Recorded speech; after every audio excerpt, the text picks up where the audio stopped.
Okay, just going to look at this race at Brighton's just started. I've made some changes to my mouse, so I'm now going to use some of the keys on the mouse to use the L and B keys.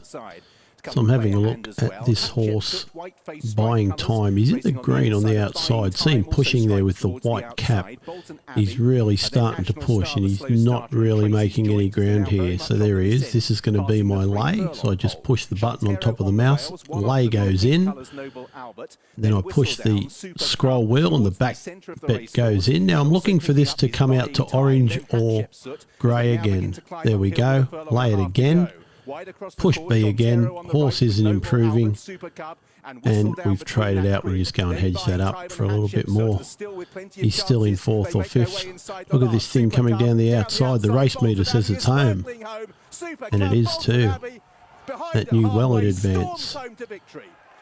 Just have a look at this in slow motion here. There goes the move, and the horse is still in 6th or 7th position, and it's just gone to 120, 112.